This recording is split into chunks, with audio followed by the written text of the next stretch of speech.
Matthew chapters 8 and 9, a powerful king. At the start of chapter 8, following the Sermon on the Mount, great multitudes were following Jesus. Perhaps these people were thinking, that all sounds lovely, but will this man ever be able to bring such a kingdom into being? After all, a great kingdom needs a powerful king. The two chapters we are considering this time show us just how powerful Jesus is. I will work through them in 15 short sections. 1. The king heals a leper, chapter 8 verses 1 to 4. Leprosy was a horrible disease. It cut people off from their family, friends and society at large. It prevented Jews from coming to the temple to worship God, and it was incurable. If a leper had approached you in Jesus' time, you would have moved very quickly in the opposite direction. But a leper came up to Jesus, so confident in his ability to heal him that he said it only needed Jesus to be willing for this miracle to happen. Instead of backing away, Jesus put out his hand and touched the poor man, saying, "I am willing, be cleansed." The man was healed immediately. This was confident faith in a powerful king. 2. The king heals a centurion's servant, verses 5 to 13. Next we see a senior Roman soldier, a centurion, approaching Jesus. This man had a paralyzed servant lying in his home in great pain, and Jesus offered to come to the house and heal him. Devout Jews of that time would not go into the homes of Gentiles because they thought it would make them unclean, so the story is already unusual. The centurion's response made it even more remarkable. He said that Jesus didn't need to make the visit, just speaking would be enough. He knew how he was able to instruct the soldiers under his command with authority, and recognized that Jesus' authority extended over sickness and disease. Jesus exclaimed that he had not seen this kind of faith in all Israel, and that this was an example of how Gentiles would come from all directions to join his kingdom, while many people in Israel would remain outside. 3. The king heals Peter's mother-in-law, verses 14 and 15. Now we have a more domestic scene. Jesus came into Peter's house, but Peter's wife's mother was lying in bed ill with a fever. Jesus simply touched her hand, and there was so much power in that touch that the fever left her. In an instructive little postscript, we read that the lady arose and served them. The fact that a woman who a moment ago was lying down ill with a fever was able to get up straight away and prepare and serve food tells us a lot about the thoroughness and immediacy of her healing. We are also given a good example of what we should do with our energies and abilities as followers of Jesus. 4. The king heals everybody, verses 16 and 17. In these verses, we move from a single healing in a private house to innumerable cures of all who were brought to the king, and he does all this with a word.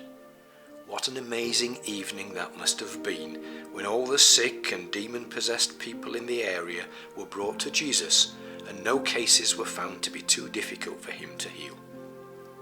Once again, Matthew finds a fulfillment of one of Isaiah's prophecies, this time from Isaiah chapter 53 verse 4, which says, "He himself took our infirmities and bore our sicknesses." Although we are seeing the power of the king in all these miracles, it is interesting to note that Matthew quotes a verse which speaks about the Messiah taking the people's infirmities and sicknesses upon himself.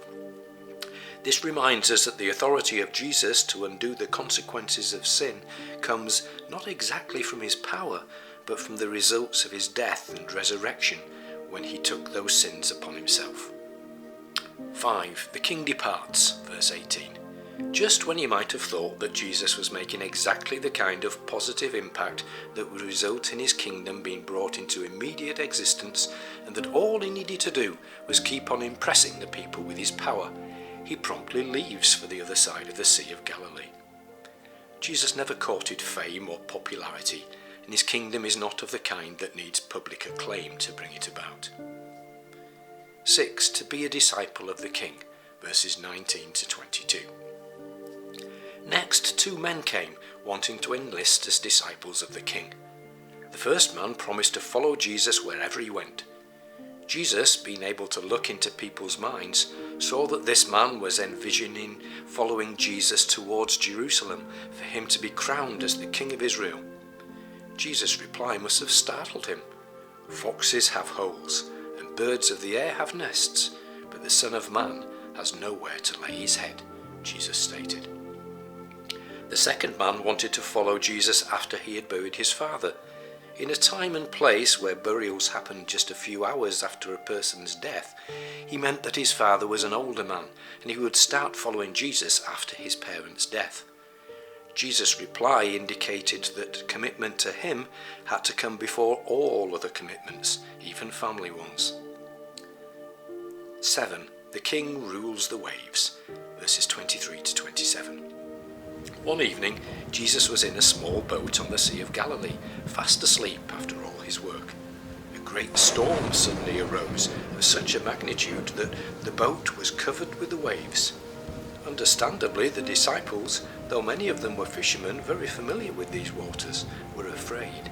They woke Jesus up, asking him to save them. If they expected an apology for Jesus sleeping while they were in danger of their lives, they were disappointed, receiving instead a rebuke for their lack of faith, which was making them fearful. Fortunately for them, their master was also the master of the natural elements. A few words of kingly authority to the wind and waves produced a great calm. It also produced a sense of awe and wonder in the disciples. King Jesus really did rule the waves. In fact, he still does.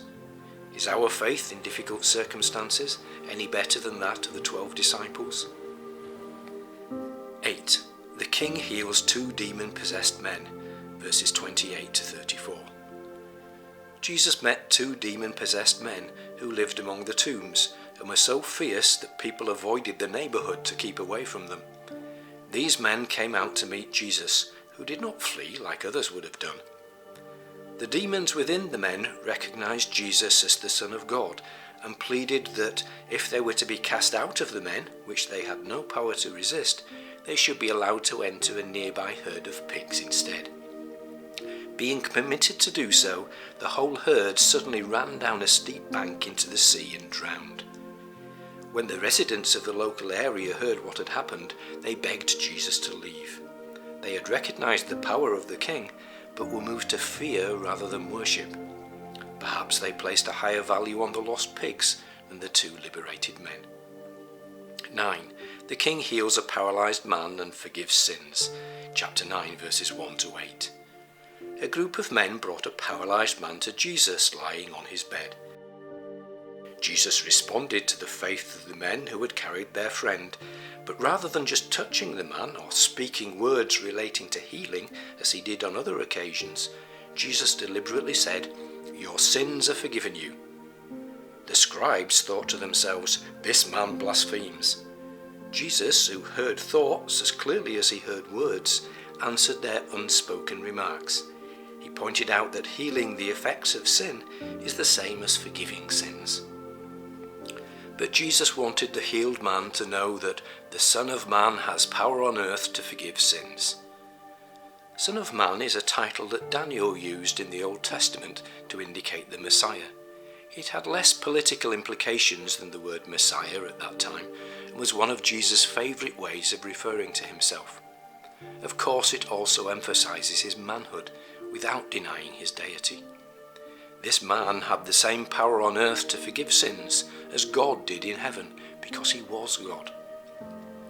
The common people marvelled and glorified God. The scribes and Pharisees grumbled and blasphemed. 10. The king chooses another follower, verses 9 to 13. Matthew finally makes an appearance in his own gospel. He immediately responded to the king's request to follow him and gathered many other tax collectors and sinners together to meet Jesus and to listen to him. When the outwardly respectable Pharisees saw this, they criticized Jesus for the company he kept. Jesus said that sick people are the first to flock to a doctor, and quoted from Hosea chapter 6 verse 6 that God desired mercy rather than sacrifice. This quote from Hosea comes from a section where God is calling the sinful people to repentance, and Jesus said he was doing the same. 11. The king answers the disciples of his herald, verses 14 to 17. The disciples of John came to Jesus asking a question about fasting. The answer Jesus gave made plain that he was not just adding a patch to the fabric of the law or putting new wine into its wineskins. Rather, he was bringing in something completely new. Since in this section, Jesus talked about his being taken away from the disciples, it appears to refer to things that would happen after his death, that is, to the church and the gospel, rather than the kingdom of heaven. 12. The king heals a ruler's daughter and a chronically sick woman, verses 18 to 26. The next two healings are intertwined. Jesus and his disciples were following a ruler at his request to heal his daughter who had just died. On the way there, they were interrupted by a woman who had been unwell for 12 years. Her persistent blood flow would have made her unable to attend the temple for all this time, as well as making her physically unwell. She touched the hem of Jesus' garment, hoping for unobtrusive healing. But Jesus turned and spoke to her personally, saying, "Your faith has made you well." Passing on to the ruler's house, Jesus touched and healed her instantly as well. Whether the problem was illness, alienation, or death, the power of the king dealt with every need. 13. The king heals two blind men, verses 27 to 31. Two persistent blind men started crying to Jesus in the street and followed him into a house to press their requests for mercy. After asking them if they believed he could perform the miracle, Jesus responded to their faith with healing. 14. The king heals a man who is demon-possessed and mute, verses 32 to 34. Then came a man whose demon possession had caused muteness. When Jesus cast out the demon, the man could speak again, and the crowd declared that nothing like this had ever been seen in Israel before. But the Pharisees angrily said that Jesus was using Satan's power to cast out demons. So they showed themselves to be blinder than the blind men and more deceived by Satan than the demon-possessed. 15. The compassionate king, verses 35 to 38. At the close of chapter 9, we find Jesus travelling over the whole area, preaching the gospel of the kingdom and healing every kind of disease. He did this because he not only had unparalleled power, but also a wonderful compassion. A compassion he wanted his disciples to show by praying for more workers to go out to those in need.